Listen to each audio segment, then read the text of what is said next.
teórica, seguramente va a ser el día de hoy y con seguridad mañana. Es un tema eminentemente teórico, ¿no? Donde van a relucir las políticas económicas que tienen los gobiernos y que naturalmente la política económica afecta a la economía, afecta al comercio exterior particularmente, luego hay las políticas de salud, de educación, etc. Entonces vamos a ir comentando este tema de qué son las políticas de comercio exterior y después en la segunda parte los tributos, van a decir los aranceles. Bien, empecemos. La política exterior de las naciones es parte vital de lo que los gobiernos y estados definen dentro de su marco conceptual como de lo que es política. Política económica, la política social, la política de salud, la política de educación. La política exterior está íntimamente ligada a los objetivos determinados por las políticas gubernamentales. La política exterior marca las relaciones de un Estado con el resto del mundo en sus relaciones políticas, económicas, culturales y sociales. Expliquemos. Bien, todos los gobiernos que llegan, se entiende que llegan al poder en esta época del siglo XXI vía elecciones, antes llegaban vía golpe de Estado, también en América Latina, ¿cierto? La política exterior que tiene el relacionamiento con países próximos o lejanos de la ubicación geográfica que tiene un Estado, ¿no? Es la parte vital de los gobiernos, de lo que definen dentro del marco conceptual, que es un concepto bastante complejo de lo que es política. Por un lado tenemos la política económica, es decir, qué acciones, qué metas, qué instrumentos tiene el gobierno para llevar una política económica que dará un equilibrio en el mercado, evitará la inflación, alentará el crecimiento económico, disminuirá la pobreza, incrementará las exportaciones, hará una política de sustitución de importaciones, por ejemplo. ¿Ya? En la política social verá cómo se va a relacionar con los diversos sectores de la estructura social del país, ¿no? Con los sectores aymaras, quechuas, con la clase media, sectorizando a los mineros, a los productores agrícolas, etcétera. Es parte de su relacionamiento. La política de salud ha tenido una importancia vital estos últimos 2 años con la irrupción del COVID, o de la COVID, como decimos, del coronavirus, ¿no? Porque la mala implementación de una política de salud, digamos, no, o sea, maximiza los efectos del COVID, ¿no? O sea, la política de salud, pese a que el COVID es una epidemia que ha causado millones de muertos en el mundo, ha causado problemas a la economía, por supuesto al comercio exterior, a la educación. Veamos lo que estamos haciendo. Hace 3 semestres, es el tercer semestre que no nos estamos pudiendo relacionar ustedes con sus compañeros y yo con ustedes para poder interactuar de manera directa, ¿no? Con ustedes como antes lo hacíamos. Son nuevos tiempos, ¿no? Entonces, la política de salud tiene que ver, digamos, en el caso específico, cómo el Estado o los gobiernos van a proteger a la población. ¿De qué? Les van a dar mejor salud, tienen que implementar una política de mantenimiento de la salud, tienen que dar hospitales para que la gente que no tiene acceso a la salud, digamos, privado o a las cajas, pueda acceder. Es un conjunto de acciones que tiene que ver con la infraestructura hospitalaria, con la visión que tiene el Estado sobre la salud de sus habitantes. En el caso particular de la política de salud boliviana, en estos tiempos del COVID, a todos los países nos agarró en posición adelantada, ¿no es cierto? Entonces tuvimos y Bolivia, uno de los países que tenía la peor infraestructura sanitaria de Latinoamérica, por lo menos. Entonces, ¿qué se tuvieron que hacer? Importar respiradores, barbijos, remedios, ahora vacunas. El día de hoy tenían que llegar, estaba pendiente, creo que todavía no lo han hecho, como 330,000 vacunas Sinopharm de la China. Y el gobierno pretende en un lapso de una semana llegar a 1.250.000, o 1.200.000. 1 millón de chinas, Sinopharm, y 200,000 de Sputnik. Entonces, dentro de sus políticas de salud, digamos, el Estado boliviano ha priorizado su afinidad política o de amistad mínimamente con Putin, que es el primer ministro o presidente de Rusia, y con el Estado de China, ¿no? ¿Por qué hay mayor afinidad? ¿Por qué no ha ido, digamos, estas vacunas, o sea, cantidad de vacunas, no las ha negociado con la Pfizer, por ejemplo? Son políticas que tienen los estados, o sea, no les simpatizan mucho las empresas norteamericanas, y en este caso norteamericana y alemana, que es la Pfizer, BioNTech, entonces ha preferido centrar sus importaciones directas de esas dos naciones. Y además, al tener una mala política de salud de este gobierno o cualquier otro, se juega su destino político. Entonces, desde mi óptica, si esta semana no llegaban las vacunas prometidas, más bien han llegado hoy, este gobierno se iba a desmoronar más rápidamente de lo pensado, ¿no? Esta limitación de Arce. Bien, después viene también la política de educación. ¿Qué pretende el Estado de diseñar el currículum de los niños, de los jóvenes, de los universitarios? ¿Cómo va a ser la educación? ¿Va a ser fiscal? ¿Va a ser particular? ¿Va a ser un mix de ambas? ¿Va a dar prioridad a la educación primaria, a la educación técnica? Son aspectos que van diseñando, digamos, los políticos, que no siempre son los técnicos más capaces, por supuesto, de los alcances que tiene la educación, porque la educación es un pilar básico para el desarrollo de los países, ¿no? Y la política exterior está íntimamente ligada a los objetivos determinados por las políticas gubernamentales. Vayamos. Por ejemplo, en la política exterior, el canciller Maita, creo que apellida el señor, ¿no? Ha dirigido, obviamente de acuerdo al alineamiento que tiene este gobierno, a fortalecer, digamos, sus relaciones con países como Venezuela, como Argentina, como Cuba, como Nicaragua, como la China, como Rusia. Las han vuelto a fortalecer. Y tiene una visión crítica, este gobierno, respecto a la OEA y a la Unión Europea. Hace unas anteriores clases habían disertado sus compañeros de la Unión Europea. De hecho, como saben, es un bloque económico muy sólido, muy poderoso en el mundo, y que tiene un parlamento elegido democráticamente por miembros, por todos los votantes habilitados, digamos, en Europa, que eligen sus representantes por países para que los puedan tener representación en el Parlamento Europeo. Este Parlamento Europeo, hace un par de semanas, se sacó una resolución que condena la detención de la señora Áñez, ¿no? Que están vulnerando sus derechos, etc. Entonces, inmediatamente el gobierno, toda su artillería política y mediática, sale a acusar a la Unión Europea de injerencia extranjera a las políticas internas bolivianas. Obviamente unos dirán, sí, me parece bien, otros podrán estar de acuerdo y otros pueden tener una posición neutra, pero tiene sus políticas determinadas, este gobierno. Por ejemplo, la OEA, la Organización de Estados Americanos, para el actual gobierno y para el MAS como partido político, es un organismo de injerencia que ha ocasionado, ¿no?, con la versión del fraude, que se derrumbe el gobierno de Morales. Entonces, este gobierno tiene un discurso político, que existe un golpe en Bolivia, e incluso lo ha designado un exministro de Morales, Arce Saconeta, como embajador ante la OEA para que defienda y agote todos los esfuerzos para mantener y defender la posición del actual gobierno boliviano. Ustedes saben, ¿no? El gobierno actual dice que hubo fraude, no, perdón, que hubo golpe, y la oposición, Pititas, Comunidad Ciudadana, creemos, dice lo contrario, que hubo fraude. Bien, son versiones, naturalmente, que tiene esta sociedad polarizada que es en que se encuentra nuestro país, ¿no? Una sociedad con mucho conflicto, ¿no? Todos los días. Hoy, por ejemplo, ya vamos a analizar, siempre me gusta que ustedes estén empapados también con la actualidad. Hay un conflicto con los transportistas internacionales que hasta hace una semana exportaban soya y tenían el monopolio, por ejemplo.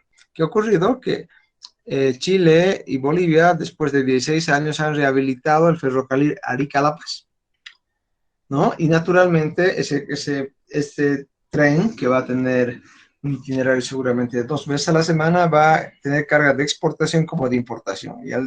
Y los transportistas, al verse afectados, están bloqueando y van a radicalizar seguramente en el corto plazo sus medidas de presión. Bien, entonces, para finalizar y explicar el último párrafo, la política exterior va a marcar las relaciones de un Estado, en el caso de Bolivia, digamos, con el resto del mundo.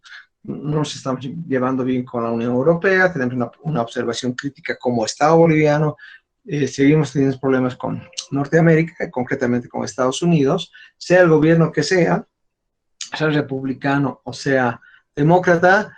La historia de los últimos 16 años, en este caso del gobierno del MAS, ha sido, digamos, una visión antinorteamericana, ¿no? Y por supuesto, este gobierno, por ejemplo, critica, y yo entiendo con justa razón, ¿no?, las políticas que tiene el gobierno de Colombia, de Duque. Ustedes, si han seguido las noticias o han escuchado, han fallecido más de 24 o 26 personas, centenas de heridos, centenas de desaparecidos, excesiva violencia, en un país donde aparentemente las cosas estaban bien, pero Duque quiso hacer una reforma tributaria para recaudar mayores fondos para la crisis del COVID, seguramente, y la población reaccionó y realmente son problemas muy violentos, ¿no? Bien. Entonces, acá el Estado dice con quién nos relacionamos políticamente, económicamente, con quiénes hacemos negocios, la parte cultural y social. Bien. Bien, vamos a reiterar este concepto que ya lo habíamos visto si no me equivoco, en el tema 1, o en el 1, para un poco reforzar y que nos dé pie a analizar las próximas diapositivas.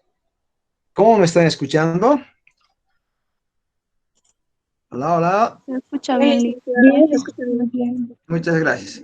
Voy a grabar ¿Me van a hacer recuerdo, por favor? Ya, a veces se me va como se me estaba por ir, pero solamente ha sido una diapositiva. Bien, ya. ¿Qué es el comercio exterior? Vamos a reiterar el concepto. Es el conjunto de transacciones comerciales realizadas entre los residentes de un país y residentes del resto del mundo. El comercio exterior centra su atención en el estudio de las relaciones económicas entre dos o más naciones. Las compras son las importaciones, las ventas son las exportaciones. La diferencia entre ambos valores de las compras y las ventas es el saldo de la balanza comercial.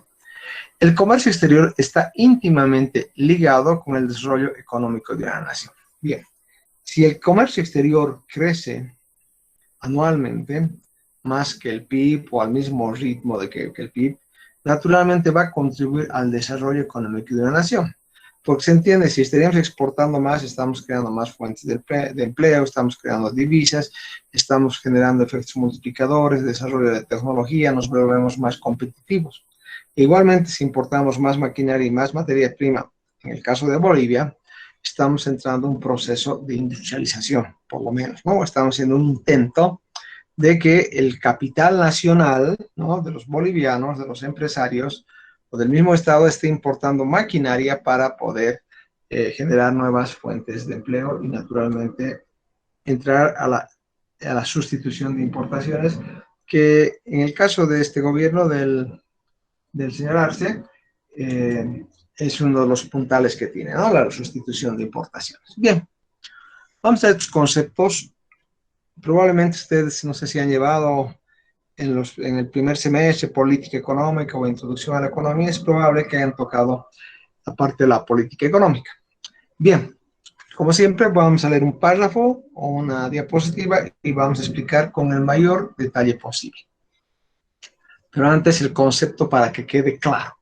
La política económica es la estrategia general que determinan los gobiernos en cuanto a la conducción económica de un país.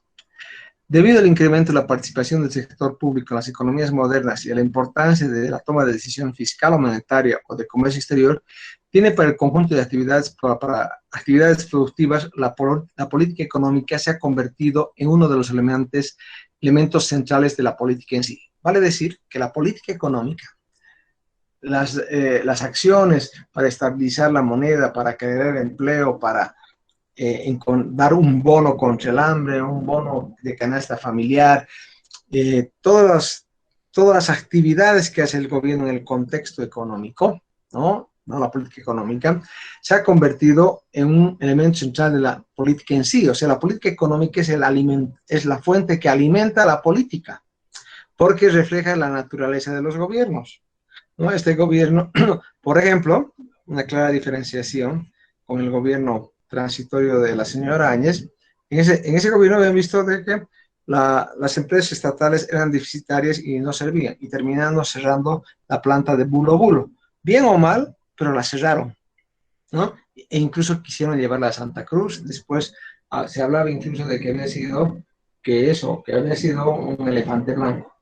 Bien, pero eso ocasionó que nosotros no podamos abastecer al mercado externo, que era el principal objetivo de la planta de fertilizantes de Bulo Bulo, ¿no? De urea. Y por otro lado, como el Bolivia igual demanda en función a su frontera agrícola una cantidad importante de urea, se tuvo que importar, ¿no? Vuelve este gobierno y, por supuesto, una de las primeras acciones que está pretendiendo hacer respecto a las empresas estatales, porque es una empresa estatal, es reactivar esa planta, porque el país está perdiendo dinero. No podemos, es una inversión, jóvenes, de $1.000 millones. Es un montón de plata. Y que lamentablemente por estas decisiones políticas y errores del anterior gobierno y también de este, se ha dañado la planta. Y se habla que se necesitan más de bueno, no afirmar esta cifra, pero una cantidad arriba de los $150 millones que se necesita para reparar equipos que se han dañado por el paro poco profesional que hicieron y para ver repuestos. Entonces, esas dos visiones sobre un tipo de acción económica o de actividad económica al tener un complejo industrial que produce urea y amoníaco. Además, utiliza la materia prima que es el gas natural. Esa es la principal materia prima de la planta de urea, ¿no? Bien, cuando hablamos de la política económica, suele dirigirse a un número bastante grande de objetivos, muchas veces contradictorios entre sí. Los gobiernos procuran alentar el crecimiento porque con ello crean un clima de bienestar general que les proporciona réditos políticos y sociales, así como disminuir la pobreza, el desempleo, combatir la inflación y satisfacer las aspiraciones de diversos grupos de presión que buscan intereses particulares, ya sean campesinos, mineros, sindicatos, el sector médico y de salud, asociaciones de comerciantes, minoristas, maestros, gremios empresariales, agroindustriales, cocaleros, industriales, comerciantes, transportistas, importadores, exportadores, comités cívicos, etcétera, etcétera. Todo esto deriva en que resulta muy difícil encontrar en la actualidad políticas económicas plenamente coherentes e integradas entre sí. En el tejido social boliviano es de por sí muy conflictivo. El Estado no ha podido resolver durante la vida republicana de manera satisfactoria la demanda de muchos sectores que están en situación de vulnerabilidad, sectores que siguen en la pobreza extrema, que siguen siendo pobres, que no tienen acceso a la educación, que no tienen acceso a la comunicación, que no tienen acceso a Internet. Tener acceso a Internet ahora es una condición de progreso, de conocimiento, ¿no es cierto? Y bueno, no pudieron resolver los gobiernos neoliberales, y el gobierno del MAS durante los 16 años intentó resolver, pero muchos no han quedado resueltos, ¿no? Sigue habiendo pobreza, la pandemia ha golpeado tanto que muchos sectores que estaban ingresando que eran pobres, han vuelto a la pobreza extrema, y sectores que estaban ingresando en la clase media, que salieron de la pobreza, han vuelto a ser pobres, y en general, digamos, la capacidad económica de la mayoría de los bolivianos se ha deteriorado. No hay empleo, ¿no? Las condiciones de salud impiden que la gente recupere sus negocios propios, la gente que trabaja por cuenta propia, se ha paralizado el comercio, el transporte, etcétera, y poco a poco se está recuperando en la actualidad. Bien, veamos por sectores, ¿no? O sea, lo que quiere un gobierno, sea de izquierda o de derecha, ¿no? Tienen como meta alentar el crecimiento económico. ¿Por qué? Porque cuando crece, cuando hay más trabajo, hay más dinero, hay más oportunidades, más salud, más educación, mayores ofertas de productos, el bienestar de la sociedad mejora. quiere decir que la gente se siente más satisfecha que el año atrás, por ejemplo. Entonces, procuran alentar ese crecimiento.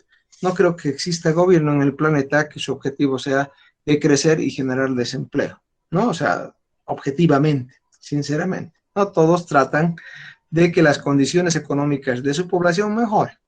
Ahora, los instrumentos que utilizan, naturalmente, en función de la ideología del gobierno, pueden ser diferentes, naturalmente.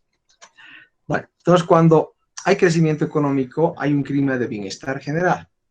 Si ustedes recuerdan o pregunten a sus papás, ustedes seguro que recuerdan, desde el 2006 hasta antes que caiga Morales, privilegió, digamos, este gobierno a los asalariados, el gobierno de Morales. Cada año el salario mínimo fue aumentando, ¿no es cierto? De 500, que era cuando llegó Morales el 2006 al gobierno, terminó en 2212 o 2012. Ustedes conocen cuál es el último salario, cuál es el mínimo nacional, antes de este último aumento, porque el gobierno de Áñez no tocó el salario. Entonces privilegió al asalariado. De hecho, este gobierno, pues el gobierno de Morales y este otro gobierno de Arce, son muy próximos a la clase obrera. Perfecto. Pero ignoran a otro componente importantísimo de lo que es la producción y la economía, son los empresarios privados. Durante la época de Morales, para aumentar los sueldos, cada 1 de mayo ese gobierno aumentaba, ignoraron y no llamaban a los empresarios. Y son los que finalmente van a pagar. Igual cuando se implementó el segundo aguinaldo, no se tomaban bilateralmente entre obreros y gobierno las decisiones que tocan al salario. Y esa mínimamente es una torpeza, ¿no? Porque el que va a pagar es el empresario. Pero bien, vayamos, digamos, este gobierno ha mejorado la calidad de vida de los asalariados. Pero el país no solamente está compuesto de asalariados. Asalariados deben ser el 15% de la población. Más del 80%, les voy a dar ese dato, me lo han pasado el otro día, más del 80% de la población boliviana trabaja en la economía informal. O sea, a esa persona que es informal no puede fijarse un salario, no puede decir voy a ganar 2.200 mínimo. Puede emplearse por 900, puede emplearse por 1.500 o no tener empleo en un periodo de tiempo. O sea, el aspecto del empleo, de la calidad del empleo en Bolivia, es uno de los más débiles en América Latina, ¿no? Ahorita les voy a mostrar, les voy a leer, me han mandado, a ver, yo creo que sí esto. Ya. Aquí dice la informalidad laboral en Latinoamérica, porcentaje de trabajadores empleados en el sector informal, el 2019 en Bolivia. En Bolivia, 84.9, casi 85% trabaja en el sector informal. ¿Qué quiere decir? Que tiene un ingreso bajo, débil, no tiene prestaciones de jubilación, ¿no es cierto? No tiene una caja de salud que lo atienda. Además, también al estar en la economía informal, por supuesto, si tiene una actividad económica, no pagan un impuesto, ¿no? Entonces, en otras palabras, son personas, ciudadanos, como todos nosotros, que no tienen la oportunidad de formalizar, digamos, su actividad económica. Y eso es dramático. Estamos encabezando la lista. Miren, Bolivia 84.9, Guatemala 79.8 y Paraguay, digamos, 68 y el Perú 68.4. ¿No? Entonces, esa situación es dramática. Es gente que vive al día a día. Imagínense si a los asalariados la crisis y la pandemia los ha golpeado, ¿cómo ha golpeado al sector informal? Esa gente que vende dulces, es la señora que está en la puerta de la universidad con su puesto de cigarrillos y dulces y maní, ¿no? Es las personas que están en las esquinas limpiando parabrisas de automóviles, las personas que van a hacer limpieza de las casas, ¿no? Sectores de la economía que hacen el transporte, los libres, los ayudantes de los micros, los artesanos, las pymes que no quieren entrar además en la formalidad, porque la formalidad en Bolivia es un suplicio. Ya vamos a comentar. Es realmente tratar de ser formal y ustedes, por su profesión, lo que seguramente van a hacer, van a alentar la formalidad entre sus clientes, porque les van a llevar sus libros IVA, sus balances, su inscripción a fondo de empresa, la caja, etcétera. Y luego, por cumplir, a veces vienen grandes complicaciones a estas personas que están en la economía formal, que resultaría ser el 15%, de acuerdo a los datos que les he dado, y la fuente es de la CEPAL, si no me equivoco. Bien, continuamos. ¿Me están escuchando? Hola, hola. Sí, licenciado. Ya, muy bien. Bien. Entonces, ahí veíamos que el objetivo es dar ese bienestar, pero no se llega nunca a satisfacer, al menos en este tipo de economías dependientes, poco desarrolladas y con muchos problemas por resolver. Bien. Ahora, claro, si hay un bienestar, o sea, ¿qué ha pasado en la época del 2006 al 2014, por ejemplo? La economía ha crecido. La gente ha estado con más trabajo, con más dinero. La economía se ha bolivianizado también. La banca. Antes, eh, antes del 2006, ¿no? Que eran ustedes seguramente muy chicos, ¿no? El 2006, por ejemplo, la mayoría de los créditos, más del 90% de lo que daba la banca, eran créditos en dólares, ¿no? Por otro lado, la gente que tenía la suerte de ser asalariada ganaba en bolivianos. Entonces, si uno se endeudaba en dólares y el dólar subía todos los días, si bien, digamos,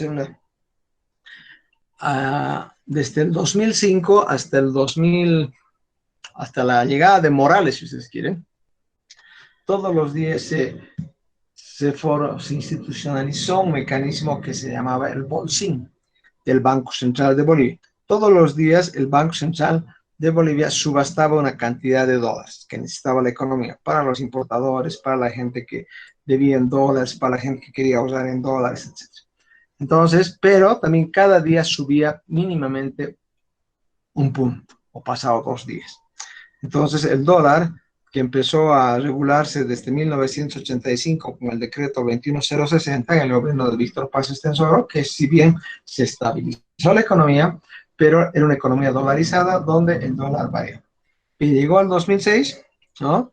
Y Morales y su equipo económico y las condiciones también externas favorables que tuvo Bolivia por la subida de las materias primas y las decisiones políticas que tomó ese gobierno, como la nacionalización de yacimientos, la nacionalización de Entel, después de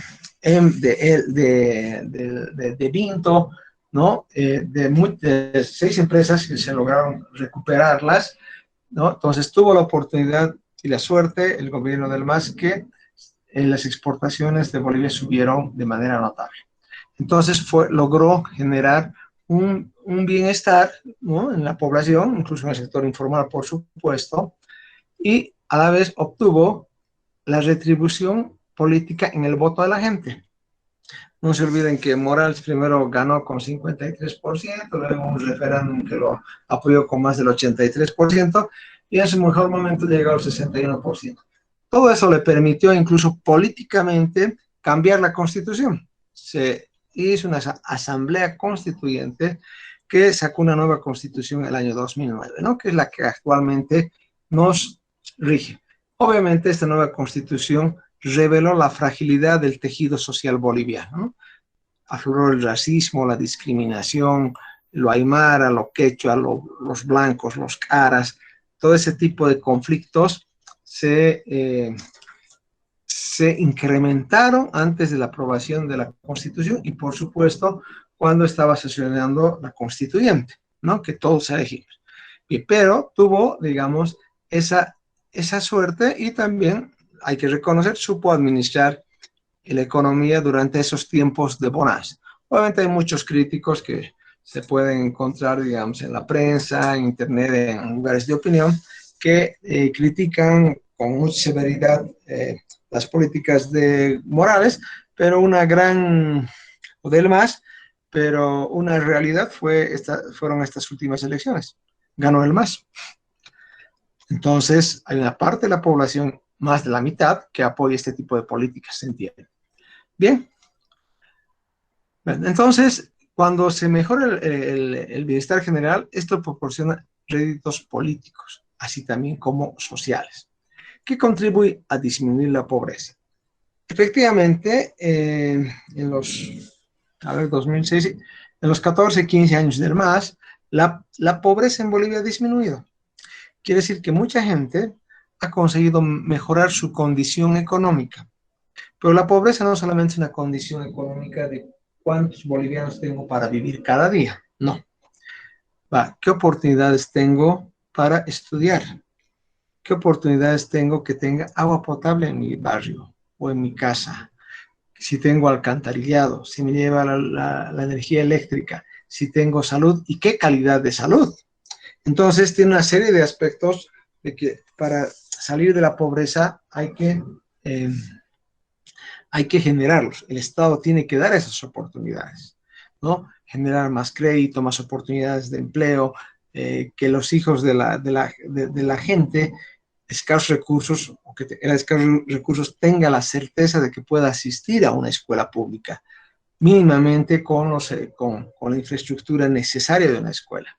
Esos aspectos los fue mejorando el anterior gobierno del MAS, pero también hubo un momento de que el crecimiento económico disminuyó, ¿no? Y se fueron deteriorando las condiciones económicas y finalizando con este golpe tan fuerte que han tenido todas las naciones para deteriorar la situación económica de todos los habitantes. Particularmente, la mayoría de los sectores en Bolivia está perjudicada, por supuesto, con la pandemia. Muy pocos sectores se han beneficiado, tal vez los importadores de insumos médicos, las farmacias, las empresas de salud, que son las clínicas y hospitales privados, se han hecho mucho dinero y lo siguen haciendo, ¿no? Debido a la crisis sanitaria. Bien. Entonces, bueno, disminuir la pobreza, como les remarcaba, es uno de los objetivos importantes del gobierno. Lo primero, en todo caso, es dar oportunidades de empleo. El desempleo había crecido mucho el año pasado en Bolivia. Si no me equivoco, estábamos alrededor del 19%. Pero ahora, según datos del gobierno, habría que ver hasta qué punto son confiables, se está recuperando paulatinamente. Pero la crisis, por supuesto, continúa y podemos decir que prácticamente se va a quedar un par de años más si es que no hay una buena gestión económica. Entonces, el desempleo, combatir el desempleo tiene que ser una política estatal permanente. No puede ser que ustedes salgan salgan profesionales y se les sea complicado conseguir empleo. O consigan un empleo que no se adecue a los conocimientos que han adquirido en la universidad. Entonces, ese tipo de problemas existen. Hay ingenieros, hay contadores, auditores, economistas, que están trabajando en otras áreas o no consiguen el trabajo que merecen o que se han ilusionado. Entonces, es el Estado a través de no es que el Estado los va a contratar, ojo, sino tiene que dar las condiciones económicas para que la economía crezca y el sector privado, que es muy dinamizador en un proceso de desarrollo económico, empiece a contratar contadores, arquitectos, ingenieros, expertos en ventas, ¿me comprenden? Expertos en informática. Entonces, ese es un aspecto importante. Otros aspectos muy notables es saber controlar la inflación. La inflación destroza la economía de los hogares, destroza la esperanza de las personas. Ustedes no han tenido la suerte de vivir en procesos económicos estables con baja inflación. Es más, Bolivia es uno de los países que menos inflación tiene, que ha tenido históricamente los últimos 10 años, por decir, y que ha tenido un crecimiento económico importante respecto a otros países de América Latina. Han sabido controlar la inflación. Ese es un mérito de las políticas estatales. Igual en la época de Áñez se mantuvo, no hubo una subida, una alza indiscriminada de precios. En algunos productos, por supuesto que sí, los de alta demanda, en el aspecto sanitario, digamos, por condiciones particulares de la pandemia. Pero otros productos como los productos de alimentos, servicios, etcétera, se han mantenido, ¿no? Entonces, la inflación hay que saber controlarla, ¿no? Para que no destroce los esfuerzos económicos de un país, ¿no? En el caso boliviano, en la época de la UDP, obviamente ustedes no habían nacido, el 82, 83 y 84 fueron años fatales para la economía boliviana. La inflación sobrepasó el 24.000%, imagínense.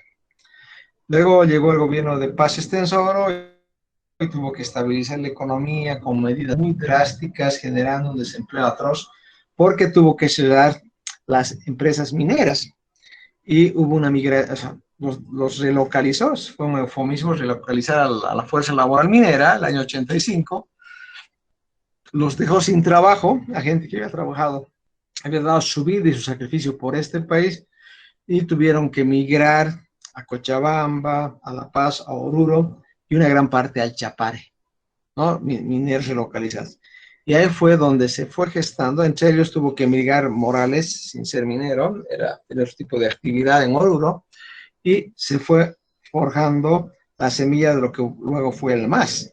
Entonces, el MNR, digamos, en su última etapa abanderado del neoliberalismo, fue el que creó las condiciones sociales y políticas en el Chapare para que el movimiento cocalero pueda fortalecerse y generar un líder como Morales, que obviamente es una referencia política, guste o no guste en este país, ¿no?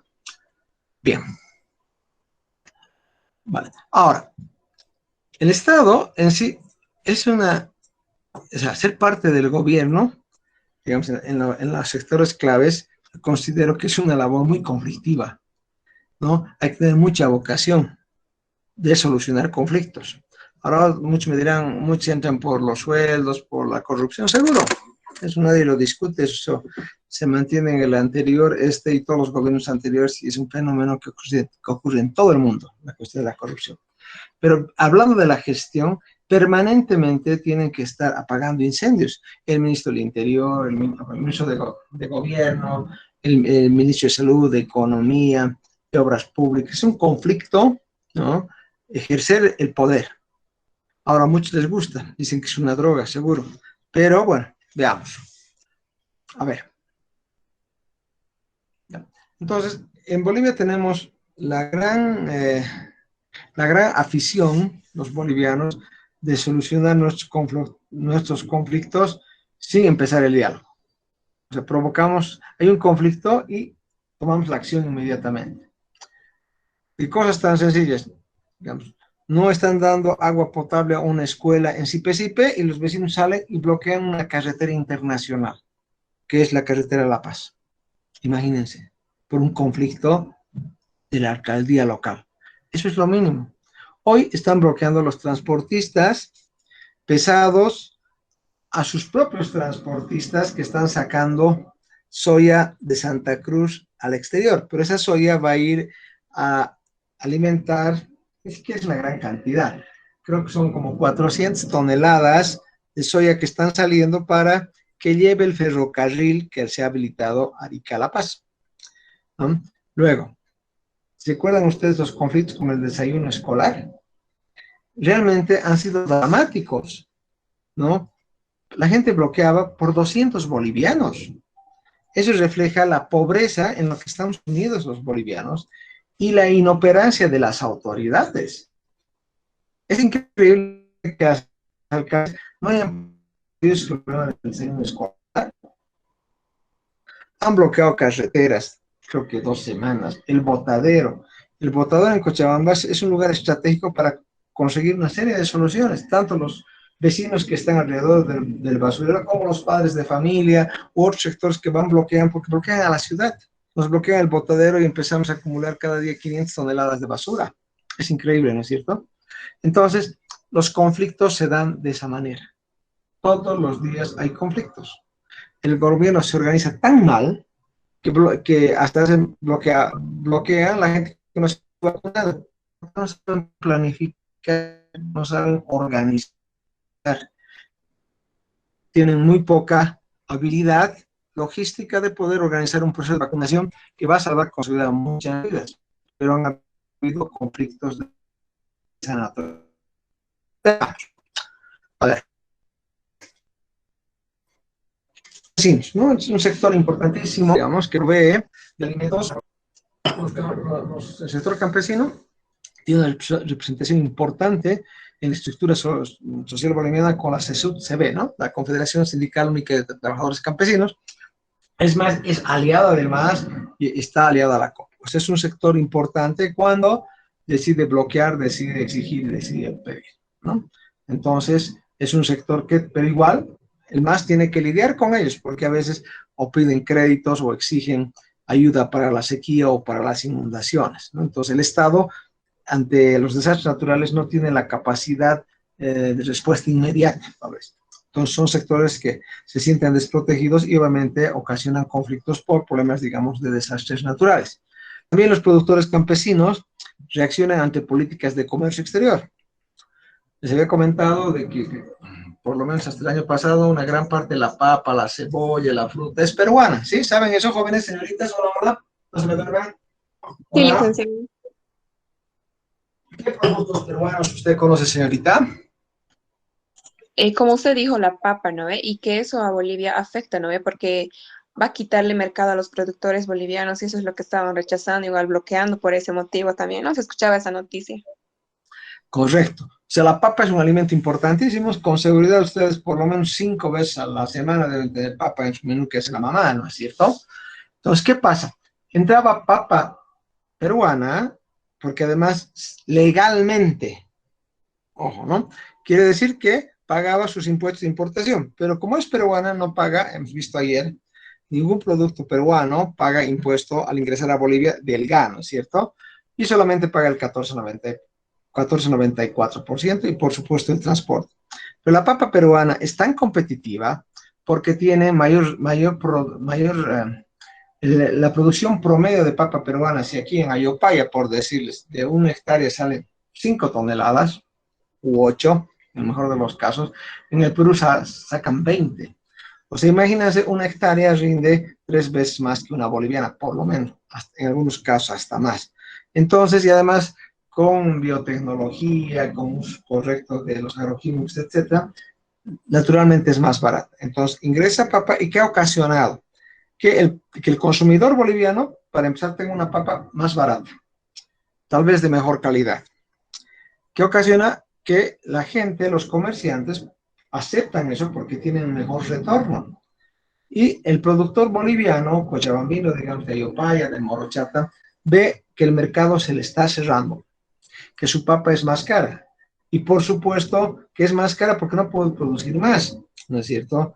Si hace todo el esfuerzo para producir una hectárea y le sale la tercera parte de la papa peruana, por supuesto que va a tener problemas de rentabilidad y de costos, ¿no? Ante esa nueva realidad económica. Entonces, no va a poder subir el precio y va a terminar el productor campesino de Morochata dejando de producir papa. Y es un gran conflicto, porque de aquí a 2 años puede cambiar la situación en el Perú o después de las elecciones en el Perú, que son de aquí a 15 días. Y a lo mejor el sector agropecuario o la política del gobierno del Perú diga, no, está prohibido exportar papa, primero vamos a atender a los peruanos o vamos a exportar a mercados que nos pagan mejor. Listo. Nos quedamos sin papa peruana y con muy poca papa boliviana, ¿comprenden?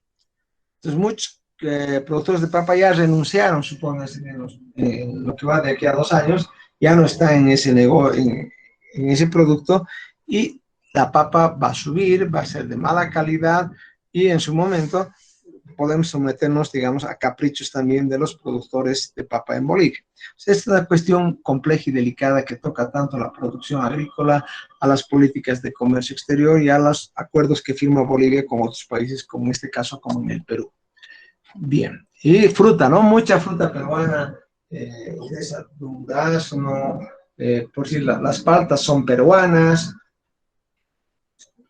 los tubérculos y las cebollas, pues, ¿no? Las cebollas son peruanas. Entonces, ¿eso qué ocasiona? Que por ejemplo, yo recuerdo en Suticollo, como es es el ingreso de mercadería que viene del occidente, entonces los productos peruanos que llegaron legalmente, los productores campesinos han bloqueado, han intervenido los camiones y han tirado la carga, ¿no?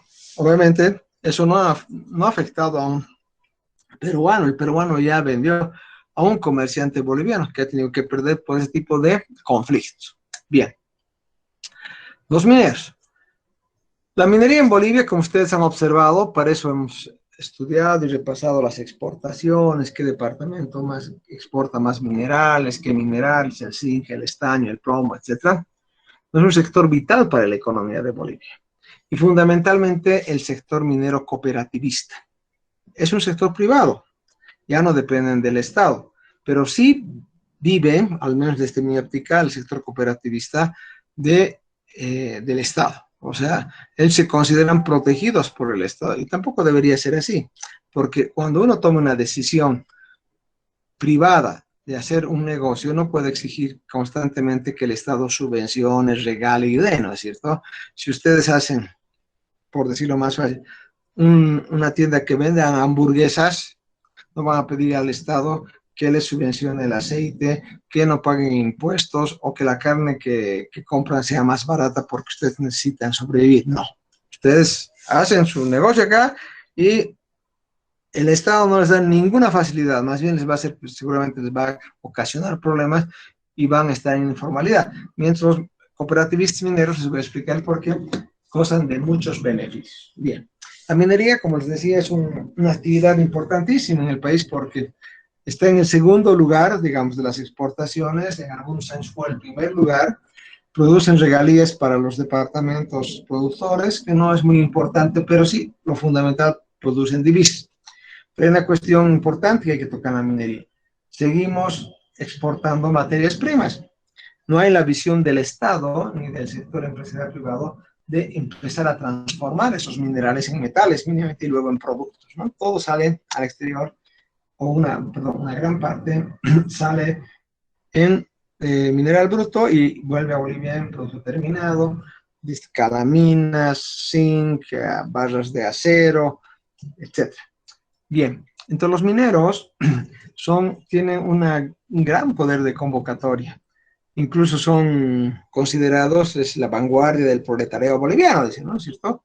Siempre, de hecho, dése cuenta su importancia.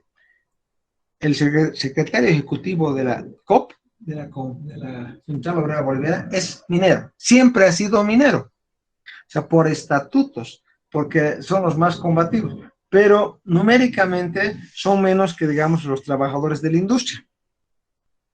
Los trabajadores a nivel nacional que trabajan en la industria privada son mucho más que los mineros, pero los mineros se han impuesto en la dirección de la Central Obrera Boliviana y finalmente los trabajadores han aceptado eso, por lo menos una correlación de fuerzas proporcional. Bien, los mineros, ustedes deben recordar, hace unos 4 años atrás se produjo una tragedia en Bolivia. Los mineros, los cooperativistas mineros estaban bloqueando la carretera Oruro-La Paz, ¿no? Por una serie de pedidos que tenían pendientes que el Estado no atendía, porque el Estado es muy ineficiente, espera que venga la presión, los bloqueos, los cortes de servicios, etc., para recién empezar a encontrar soluciones. Bueno, y recuerdo que el ministro de gobierno bueno, mandó a su viceministro Illanes, un señor Illanes, a solucionar el conflicto en la carretera que estaba bloqueada. Bueno, ahí se produjo una tragedia. Los mineros lo asesinaron, pues la palabra, a este señor Illanes y a otra persona más. O sea, los mataron. Los tenían de rehenes, que amenazaban, que se por una cuestión dramática, porque los medios reflejaban la comunicación telefónica de este viceministro del Interior, ¿no?, el señor Illanes, que llamaba desesperadamente que venga el ministro a solucionar el problema. Y lo abandonaron al señor y falleció. ¿Qué pedían entre otros cosas los mineros?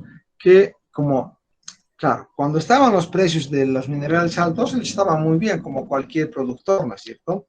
Pero como es una variable que no controla Bolivia, ni Estados Unidos, ni los minerales, sino el mercado a nivel mundial, bajaron los precios de los minerales. Entonces, las utilidades del sector minero en general, y especialmente los cooperativistas, se redujeron. Entonces, ellos reclamaban una actitud del Estado y pedían, en su momento el Estado había transferido de la Comibol, que es la Corporación Minera de Bolivia, a los trabajadores de las cooperativas mineras equipo de minería de mucho valor. Les transfirieron con un interés muy bajo y finalmente ellos pedían que ya no les cobren, en otras palabras, que el Estado les regale esa inversión millonaria en maquinaria de exploración, perforación, de seguramente de las plantas beneficiadoras de minerales, etcétera, a costo cero, ¿no? Entonces, eso el Estado tampoco podía hacer. Pero son tan poderosos que bloquearon y existieron este tipo de conflictos con la muerte del segundo hombre más importante del Ministerio de Gobierno de Bolivia, ¿no? Entonces, este es un sector muy fuerte y está constantemente confrontado con el Estado. Ese es el sector de cooperativistas mineros tradicionales, digamos, que tienen generalmente sus minas en Oruro, Potosí, que administran yacimientos que eran de la Comibol, les han traspasado, etc. Pero hay otro grupo de cooperativistas mineros que son los cooperativistas de mineros de oro. Son gente que tiene muchísimo dinero. No se imaginan la cantidad de dinero que manejan esos sectores de mineros de cooperativistas mineros. Primero, ¿qué hacen? O sea, la naturaleza ha sido generosa con nuestro país. Hay sectores que tienen gran calidad de minerales y hay sectores aluviales donde hay mucho oro aluvial, ¿no? El oro o bien se lo puede explotar en una mina, cavando socavones o hacerlo abierto, o bien en los ríos. Tipuani, por ejemplo, Guanay, los sectores de Alto Beni, etcétera, son ríos que tienen oro. Y ese oro viene de la cordillera de los Andes. Ustedes saben cómo nace un río, ¿no es cierto? En las cordilleras y van bajando. Entonces, el agua, digamos, de la cordillera oriental, digamos, que toca La Paz, va bajando hacia los Yungas, hacia Tipuani, Guanay y Alto Beni, va bajando y arrastrando tierra, minerales y, por supuesto, oro. Entonces, estas cooperativas buscan concesiones mineras, o sea, una concesión minera es un área geográfica determinada de cientos de hectáreas que se puede pedir al Estado, ¿no? Se organizan y uno tiene su intención y el Estado tiene, digamos, la planimetría de toda una zona y hay sectores que sí puede dar. Entonces ellos solicitan y obviamente por su cuenta y riesgo explotan y les va muy bien, pero no entregan al Estado. Se deberían pagar una regalía. O sea, el Estado les ha permitido trabajar y no digo todos, una gran parte de ellos sacan el oro de contrabando o declaran menos, ¿no? Entonces, se están aprovechando de la debilidad del Estado de controlarlos. Y son, como dice, gente que maneja muchísimo dinero. Tiene conflictos y se agarran a dinamitazos, a bala, con los lugareños, con otras cooperativas mineras por cuestión de codicia, porque en los límites que tienen se puede encontrar más oro en el río o en sectores aluviales, ¿no? Entonces es un sector bien conflictivo de los de cooperativistas mineros. Además, tienen grandes inversiones. Imagínense, una retroexcavadora, que es un tractor de orugas que va dragando el río, cuesta más de $120,000. Y eso se compra con poco esfuerzo porque tienen mucho dinero. O sea, además hay que tener las dragas, hay otras dragas que van por los ríos, que son grúas flotantes, que van dragando el fondo del río y suben lo que dragan a una barcaza grande donde se va lavando para encontrar oro. Incluso hay ciudadanos chinos o empresas chinas que sin cumplir la normativa boliviana y respetar, digamos, las leyes laborales, se han metido a explotar con equipos de alta tecnología oro en Alto Beni. Y fuera de no contribuir con lo que les corresponde, digamos, legalmente, están destruyendo el medio ambiente, ¿no? El río, porque para explotar oro y lavarlo se utiliza mercurio y eso contamina el agua y la naturaleza. O sea, es una actividad muy compleja y conflictiva que tienen que enfrentar los gobiernos. Bien. Ahora, bien, los sindicatos. Los sindicatos tienen también una fuerza organizacional importante en Bolivia. Si bien a partir de 1985 se había deteriorado la fuerza de los sindicatos, los últimos años se han ido fortaleciendo, obviamente por la venia del gobierno, porque este gobierno respetaba más los derechos laborales, se fueron conformando sindicatos. Los sindicatos son entidades que agrupan a los trabajadores para defender sus derechos. No hay sindicatos de trabajadores, sindicatos de docentes universitarios, de trabajadores administrativos, sindicatos de trabajadores de salud, etc. Ustedes ya saben, por lo menos la parte formal está organizada. Y la parte informal también. No se olviden que la COP puede tener 10.000 afiliados en Cochabamba que pueden asistir a una marcha, pero los gremialistas, los comerciantes de Cochabamba deben ser 120.000 y si convocan al 80%, seguro que va a ir el 70%. O sea, es una fuerza grande de los comerciantes minoristas, de los gremiales que se llaman, que puede tumbar autoridades, y vamos a ver eso, intendentes, etcétera, ¿no? Bien, los sindicatos. Reiterando siempre, yéndonos a la actualidad. Hace un año y medio, un conflicto con los trabajadores de Centex. ¿Conocen ustedes Centex? En la avenida Blanco Galindo, kilómetro 6,5 por la... No, no es Placa, que es Remedio. ¿Alguien ha conocido Centex? Hola, hola. Hola, hola. Jóvenes. Señoritas, ¿me escuchan, jóvenes? No, licenciado, yo no conozco. Ya, no lo conocido ya. En la Blanco Galindo, Acera Sud, hay una tienda de Suzuki en el kilómetro 4,5, 5. ¿Ahora sí? Tampoco. Bueno, ya. Centex era una industria dedicada a la fabricación de lana sintética, o sea, hacía, ¿qué llaman? Pues, ovillos de lana. Grande, ¿no? Una empresa muy grande, que tiene un predio de casi 2 hectáreas que va desde la avenida Blanco Galindo hasta la avenida Capitán Ustaz. Una fábrica en su momento de mucha tecnología, pero que de alguna manera fue rezagándose. Y entre medio tenía creo que más de 200 trabajadores. Fallece el propietario, ¿no? Y bueno, el propietario, una persona de origen judío, que resultó que al fallecer ya mayor no tenía familia directa y heredan 11 propietarios, sus sobrinos, muchos de ellos que vivían en el exterior, y se interesan poco en la planta que tenía su tío, digamos. Entonces viene una empresa y habla con los herederos y se hace cargo de la administración y se alquila las maquinarias y siguen trabajando y les garantiza a los trabajadores que van a seguir con sus fuentes de trabajo, simplemente estarían cambiando de empleador.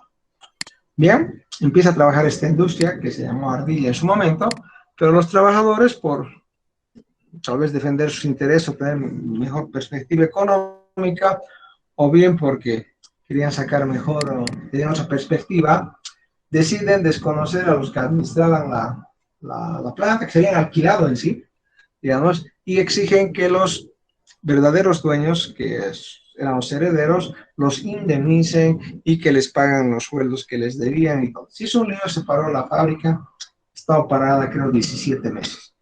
Los trabajadores acamparon en las puertas de la fábrica porque la fábrica estaba cerrada. Naturalmente los empresarios que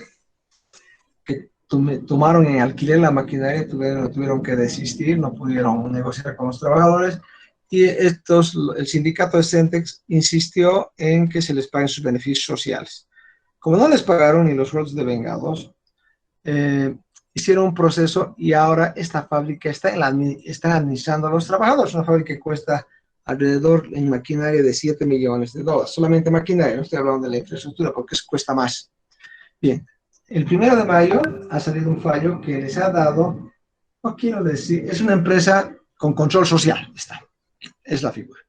Quiere decir que los trabaja como los propietarios no han respondido a las instancias judiciales, laborales que el Ministerio del Trabajo que ha presionado, entonces, y no han podido responder los propietarios que eran los herederos, ha pasado a poder de los trabajadores. Es una fuerza, es una demostración, y no solamente esa fábrica, una más Prosil, que era por Quillacoy. Entonces, esa planta ha quedado en manos de los trabajadores. Ahora la cuestión legal, porque es mucha plata, porque no solamente es la fábrica, es el terreno, son las edificaciones, ¿no es cierto? La materia prima que exista, pero los trabajadores ahora son propietarios y ellos van a necesitar su fábrica. Ahora mismo, veremos qué pasa de aquí a un año. Si pueden sacar adelante la fábrica, espero que así sea, o a lo mejor tengan problemas. No sabemos, pero digamos, la presión sindical, el paro, como les digo, han estado creo 17 meses, ¿no? O algo así, porque ya estamos en un año de pandemia, más unos meses antes que tuvieron este problema, han estado acampando. Ahí, o sea, tenían turnos, tenían sus carpas, se iban a dormir y estaban todo el día, bueno, no todos, en turnos, y han logrado esa situación, ¿no? Entonces, la fuerza de los sindicatos no hay que en ningún momento desmerecerla. Bien, los maestros. Ustedes saben que el sector del magisterio es uno de los más combativos en el área urbana de los departamentos, ¿no es cierto? Tiene una, que yo recuerde, siempre, que yo recuerde, ¿no? Los maestros han estado en contra del gobierno. Rarísima ha sido una federación de maestros que ha apoyado a un gobierno.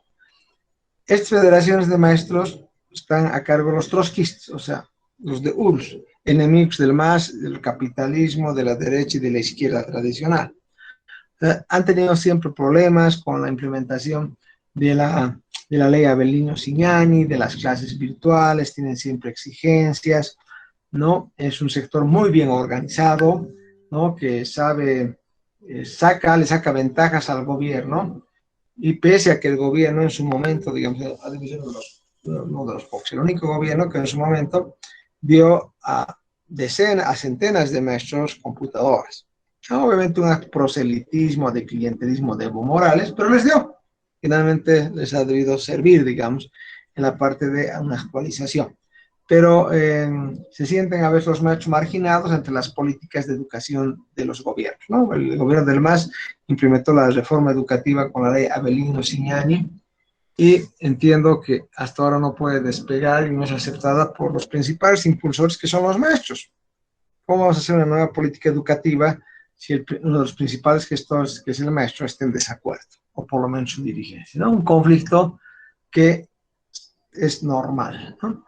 Ahora, los gremios empresariales, probablemente es un sector, digamos, disminuido en la actualidad ante, en interpelación al gobierno, ¿no? Los empresarios organizados tratan de reunirse con el Estado en la prueba de las exportaciones, llegan tarde nunca los toman en cuenta las negociaciones salariales. Hasta ahora, la anterior semana ha concluido el Congreso de Empresarios Privados de Bolivia y se han quejado que 6 meses el presidente Arce no los ha recibido. Y bueno, tienen razón, es un sector importante que da mucho empleo da empleo, no quiero decir mucho, da empleo a un sector importante de la población y después hay que saber escucharlos, pero este gobierno no ha querido, por una cuestión eminentemente política, lo que les decía al principio, recibir a los empresarios. Prefiere reunirse con las federaciones locales, con la de Cochabamba se ha reunido, la de Tarija, etc., pero con el ente matriz de los empresarios no lo ha hecho, ¿no? Pero a veces claro, su falta de visión tal vez de los empresarios, la anterior semana se han reunido con Evo Morales, ¿sabes? Es una vergüenza, ¿no? Para pedirle que interceda ante el gobierno para que exporten carne a la China. Que Morales tiene mucha influencia en el gobierno, no hay duda, pero que hagan ese papelón los empresarios de Destino Óptica, no me parece, ¿no? Podrían seguir el conducto regular, como han sido los empresarios exportadores de carne y algún sector de la CAO de Santa Cruz que se ha reunido en el Chapar. ¿Vieron eso? Hola, hola. ¿La tele? Por mi parte no les... Ya, tienen que, un poquito hay que interiorizarse de que llegue. A ver, vamos a preguntar. ¿Cuántas vacunas van a llegar esta semana? ¿Quién sabe? Hola, hola. Ya han llegado, licenciado. No, ¿a qué hora?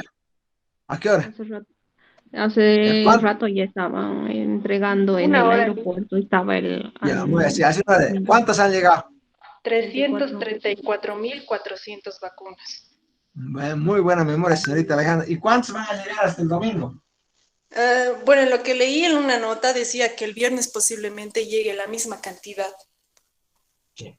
Y al final va a llegar una más y va a llegar, creo, 200.000 más de Rusia, ¿no? De Sputnik. Va a tener 1.200.000 vacunas para atender a la población que no ha podido ser vacunada y ojalá puedan llevar a cabo. Ahora, hoy también, digamos, dentro de las políticas de salud, lo que se decía, y lo que es la OMC, por ejemplo, que hemos visto hace poco, la Cancillería ha firmado un acuerdo de intenciones con una firma canadiense para poder inicialmente importar y después incluso, bueno, eso no creo que tengan la tecnología suficiente, pero a lo mejor se pueda, producir 15 millones de vacunas.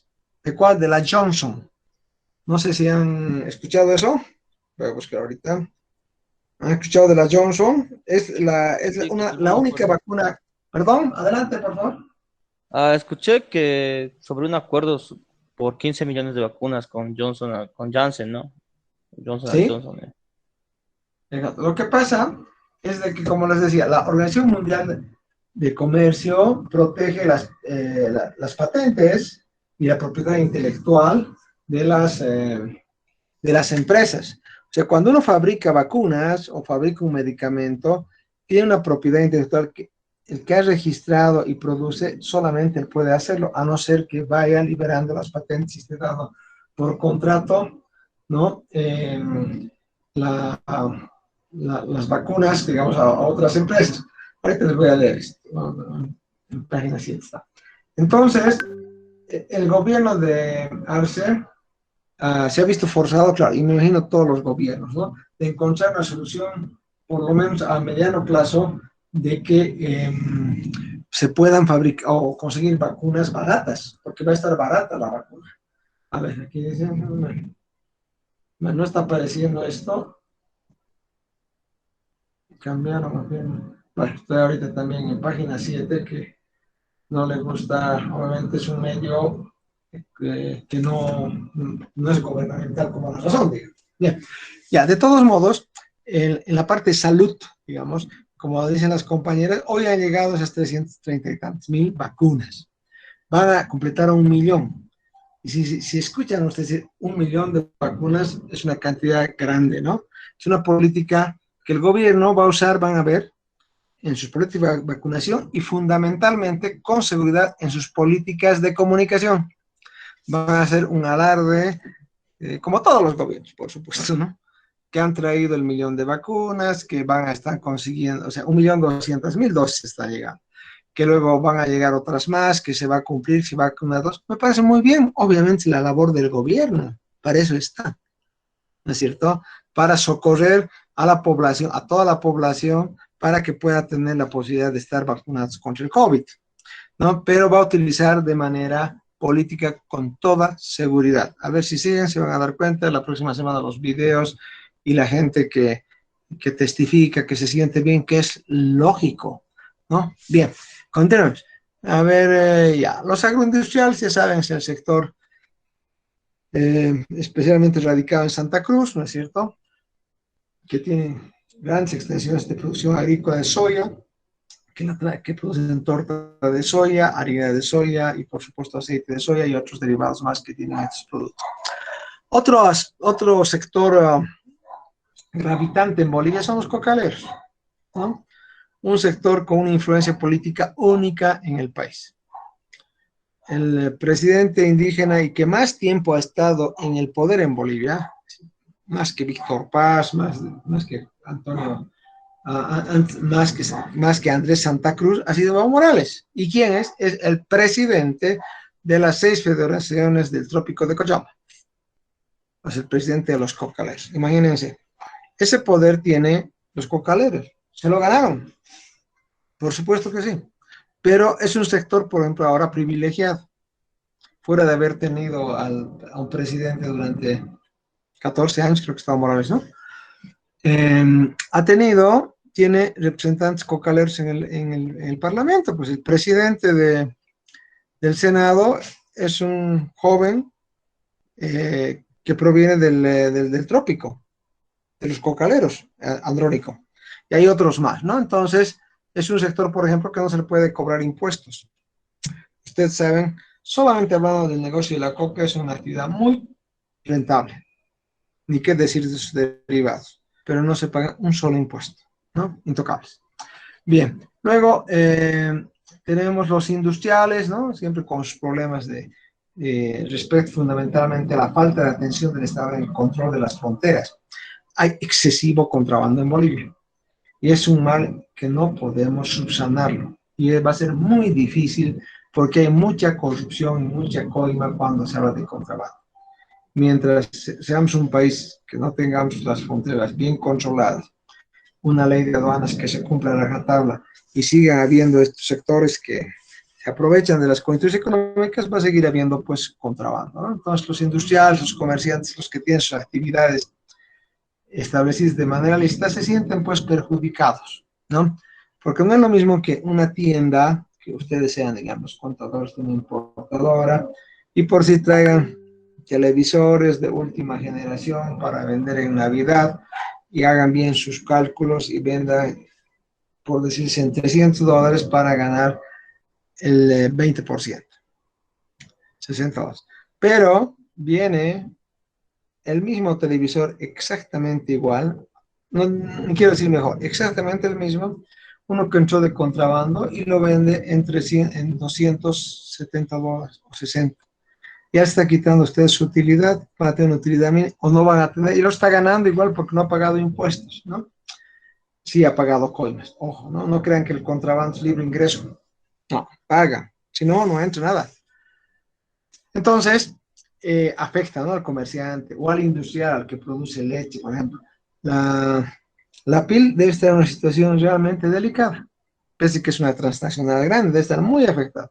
Ingresa leche en polvo de la Argentina, de Chile, incluso he visto leche mexicana, imagínense, leche evaporada mexicana, Carnation, a 6 bolivianos, la lata.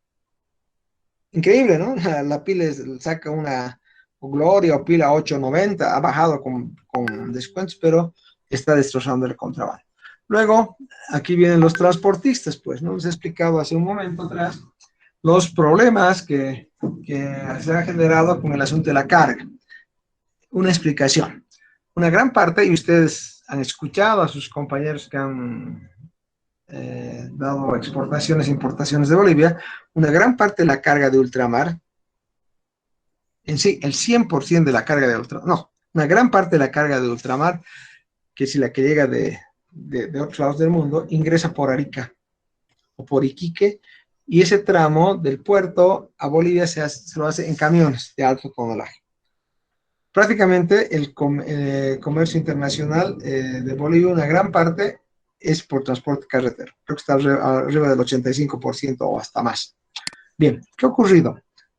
Bolivia, después de perder la guerra del Chaco, perdón, del Pacífico, en 1904 firma con Chile el Tratado de Paz y Amistad, donde nuestros políticos, con visiones equivocadas y antipatrióticas, aceptan la pérdida del litoral. Imagínense qué clase de políticos tenemos, ¿no? A cambio de la pérdida, Chile se compromete, entre otras cosas, a construir un ferrocarril Arica-La Paz para el transporte fundamentalmente de carga. Y un trato preferencial, digamos, en el puerto de Arica, en el manejo de carga, y algunas otras cuestiones más que realmente significaron nada a lo que significa perder el acceso al mar. Bien, pero eso es parte de la historia. Entonces, este ferrocarril, Arica-La Paz, había hasta hace 16 o 15 años atrás, funcionaba y dejó de funcionar por cuestiones económicas, de mantenimiento, etcétera, pese a que Chile tenía un compromiso de mantener, ¿no? Obviamente con la parte boliviana este ferrocarril, pero no lo hicieron, el descuido de las autoridades bolivianas y también los intereses chilenos. Pero ahora han decidido habilitar, pues si existe la línea, han hecho la prueba, y la primera prueba ha significado que ingresen 220 toneladas de láminas, de bobinas de acero, ¿no? Para una industria, me imagino, de Oruro, porque así lo que está. Han llevado de Arica, ya no es a La Paz, llega a Biacha, ¿no? Y de Biacha, creo que han llevado a Oruro. Pero el ferrocarril, un transporte para ser eficiente, tiene que ir pues lleno de ida y lleno de vuelta, ¿no es cierto? Entonces, ¿qué van a hacer? Van a exportar soya en ese convoy de vagones, de 16 vagones creo que son, ¿no? Y para que esa soya, ya llegando al puerto de Arica, sea exportada a Colombia, Ecuador, todos los países que nos compran soya. Pero ¿qué ha ocurrido? Los transportistas se han visto afectados, claro, les va a quitar, no creo que sea una cantidad importante, pero sí les va a afectar, por lo menos semanalmente, unas 1000 toneladas no van a poder transportar, tanto de ida como vuelta. Entonces dicen, nos va a perjudicar a todos los transportistas, porque los que no van a poder transportar, digamos, ya van a perder la carga hacia Arica, se van a ir a otras rutas, digamos, internas, van a ser Sucre, Santa Cruz, Potosí, La Paz, etc. Se va a haber mayor competencia y van a bajar los fletes y se van a sentir perjudicados económicamente. El día de hoy, si ustedes ven las noticias, están bloqueando Suticollo, van a bloquear por al oriente, en La Paz han bloqueado los ingresos cerca de ese ferrocarril, etc. Entonces, un conflicto permanente con los transportistas. Es un sector muy importante. Por ejemplo, se han opuesto de que en la pandemia, que están sacando nuevas disposiciones desde hoy, ¿sí? Desde ayer, el COE departamental de Cochabamba pretendía que los transportistas reduzcan al 75%, creo, el aforo, es decir, la cantidad que llevan. Se han opuesto. Tienen sus razones, seguro. Pero imagínense, en plena pandemia, que estén viajando personas casi lleno el micro, es todo un problema de salud pública, ¿no? Pero ellos se han opuesto. Bien, a ver, cocaleros, comentarios, pues, bueno, importadores, exportadores, los importadores se quejan, por supuesto, por el contrabando, por las trabas que pone la aduana, por las demoras, por la falta de espacio. Quiero concluir, digamos, una diapositiva nos ha tomado prácticamente toda la clase, de que el Estado está en permanente conflicto con los diferentes sectores. Que yo sepa, que yo recuerde, ¿no? Rara ha sido la semana en Cochabamba que no existe una marcha. Ya no voy mucho por el centro por la pandemia, pero si ustedes pasan por el centro de la mañana, a las 9 ya empiezan los cohetes, ¿no? Pum, pum, pum, pum. No sabe quiénes son, comerciantes, son campesinos, son de Caracara, son del Ticti Norte, son de trabajadores de salud o son nosotros de la universidad también. O sea, siempre estamos en conflicto. Es un país todavía irresuelto que no ha podido encontrarse a sí mismo y empezar a resolver los problemas para poder tener políticas más coherentes, más efectivas, ¿no? Bien, jóvenes, ¿alguna pregunta? ¿Duda? Hola, hola. ¿Estamos? No, licenciado, todo muy claro. Muy bien. Entonces, nuevamente les agradezco su asistencia. Vamos a terminar acá la clase. Vamos a continuar el día de mañana. Y pues, muy buenas noches. Nos vemos el día de mañana. Hasta luego. Gracias. Buenas noches, licenciado. Chao, chao. Hasta mañana, chicos.